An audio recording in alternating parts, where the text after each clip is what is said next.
Bom, olá, meu nome é Lucas e hoje eu vou falar um pouco mais da história do teclado e do mouse.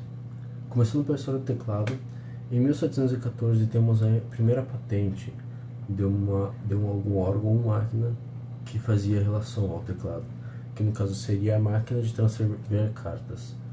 Essa patente foi realizada por Henry Mill. Em seguida, temos em 1086, foi lançada a Model One, que seria a primeira máquina de escrever comercializada no mundo. Ela possuía, como muitas máquinas de costurar, possuía um pedal para levar o cursor de volta ao começo da página. Em 1930, temos a instalação do teletipo, ou sucessor do telégrafo, que funcionava como uma espécie de fax. Você digitava no seu teclado em um lado da ponte uma mensagem que no outro lado era imprimida em um outro teletipo. Em 1949 temos o primeiro teclado integrado a um computador, que no caso foi realizado no BIMAC, que seria o sucessor do ENIAC. Esse teclado foi rudimentalmente conectado, usando-se uma máquina de escrever comum conectada através de fios e cabos no BIMAC. Em 1964 temos a integração do monitor e do teclado, que veio futuramente a revolucionar a ideia de uma interface gráfica para a resolução de cálculos ou o uso de um computador normal. Em 1987 temos o lançamento do Model M, teclado que na sua época virou padrão da indústria, trazendo assim um padrão de 101 teclas, que através do tempo foi então evoluindo até um padrão de 104 teclas nos anos 80. E por último temos em 1992 o padrão de teclados digitais. No caso seria a patente da IBM sobre esses teclados esses usados em celulares touchscreen ou outros dispositivos sensíveis ao toque. Bom, agora vamos falar um pouquinho mais da história do mouse. Em 1952 temos a criação da primeira trackball. Foi um projeto da Marinha Canadense para criar dispositivos capazes de compartilhar dados de radares em tempo real. Onde um dos projetos trazia uma trackball, que ao movimentar o cursor definia a posição do radar. Em 1963 temos o primeiro protótipo do mouse, criado por Douglas Engelbart. Possui uma estrutura de madeira em forma de caixa, com um botão na ponta e o cabo de força correndo atrás, que remetia muito à ideia de um rato, daí o nome, ou apelido, o mouse. Em 1970 temos o primeiro mouse comercializado, criado pela empresa alemã Telefunken. Foi anunciado semanas após a grande enunciação de Douglas e seus descobrimentos sobre o mouse. Em 1973 temos os mouses da Xerox, que daqui a um tempo vieram a controlar o mercado, vendidos juntos com o seu computador pessoal. Então, em 1983, temos o mouse da Apple, que no caso tinha o mesmo padrão de formato do mouse da Xerox, porém possuía apenas um botão. Esse padrão ele seguiria na indústria de criação da Apple durante aproximadamente 20 anos. Então, no ano de 1999, temos a criação do mouse óptico, que funcionava com LED e apresentou enormes melhorias em comparação com o seu antecessor, o mouse por trackball. Também apresentava um scroll wheel e iria evoluir rapidamente com o tempo. Funcionamento do teclado. Dentro da parte plástica do seu teclado existem folhas, como as da imagem que está aparecendo ao lado. O conjunto dessas folhas é chamado de matriz do teclado. Dependendo do modelo do seu teclado, podem haver mais de duas, mas elas sempre vão ter aparência semelhante a essas da imagem. Alguns fabricantes até chegam a colocar uma peça de metal entre elas para separá-las e evitar o contato entre os circuitos de cada uma. Outros até utilizam o mesmo material utilizado para elas mesmas. Quando você pressiona uma tecla, por exemplo a tecla do Windows, uma pequena corrente elétrica irá passar pelo circuito que está logo abaixo. O processador do teclado ele percebe o que está acontecendo, verifica a posição do circuito em sua matriz e a letra ou comando correspondente, que consta em sua memória. Funcionamento do mouse óptico. O funcionamento do mouse óptico define-se por um LED vermelho que está localizado dentro dele. Esse LED irá ter a luz refletida para fora por meio de um prisma transparente, que está aqui embaixo. Essa luz, ao bater no mousepad ou na superfície que o mouse está em contato, ela irá ser capturada por meio desse chip fotográfico, que irá realizar várias fotos de uma taxa muito alta por segundo. Então ele vai fazer uma comparação com as imagens anteriores e vai identificar assim a posição, a direção e a velocidade do movimento, para assim poder passar para o cursor. A diferença do mouse óptico, esse mouse que tem um LED dentro, para o mouse a laser, é que o mouse a laser ele vai ter um infravermelho dentro dele, o que irá proporcionar uma resolução maior nas imagens e uma velocidade maior. E aí galera, beleza?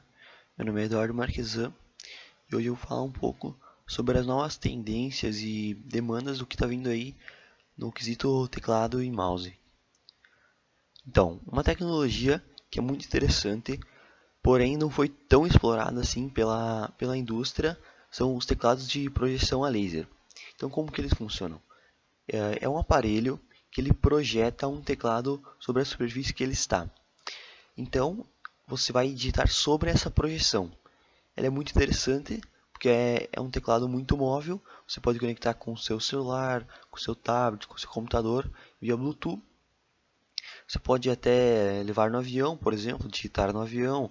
Sendo que você tem uma superfície plana, você pode estar digitando. A vantagem é que você tem muita mobilidade e, digamos assim, você não precisa de um grande espaço para ter um setup já.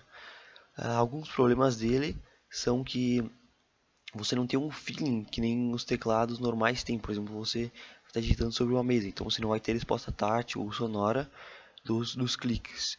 E alguns usuários se sentem desconfortáveis depois de digitar algum tempo por causa que não tem, digamos, uma maciez no clique. Você vai estar batendo com o dedo em cima da mesa, o que pode provocar dores ao longo do tempo.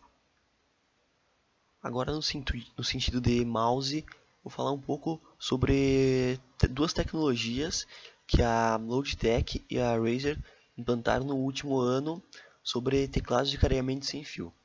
Então, a tecnologia ela é praticamente a mesma, porém muda de nome. Na Logitech, o nome da tecnologia é PowerPlay e na Razer a tecnologia é HyperFlux.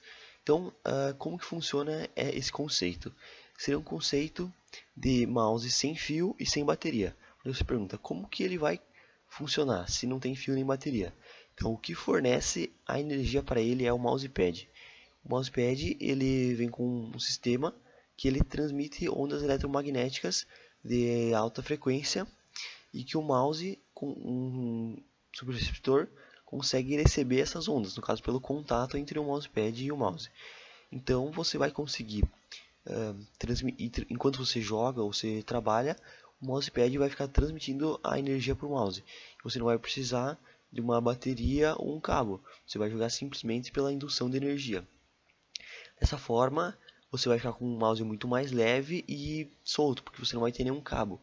O que é muito importante para pro players, que você não vai ter nenhum cabo atrapalhando e você não vai ter nenhum tipo de peso extra no seu mouse.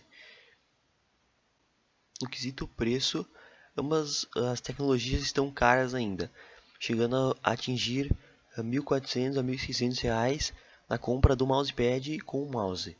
Pelo lado da Logitech, ela tem o mousepad que pode ser comprado separado e tem dois modelos de mouse que funcionam com a tecnologia, que é o G903 e o G703. Já pelo lado da Razer, o único mouse que funciona é o novo Razer Mamba. Outro dispositivo que vem ganhando visibilidade nos últimos tempos é o TAP.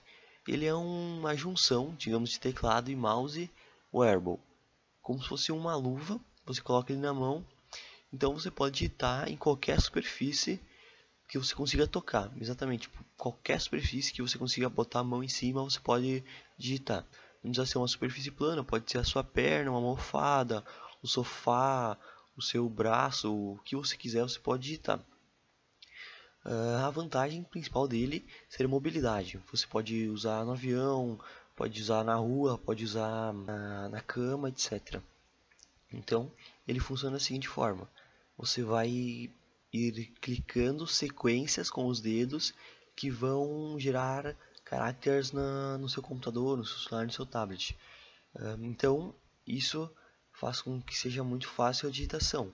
Porém, você se você está acostumado com o teclado normal, você vai demorar para se acostumar com esse novo tipo de teclado, porque você não vai ter que lembrar das teclas, você vai ter que lembrar dos movimentos que vão gerar as letras.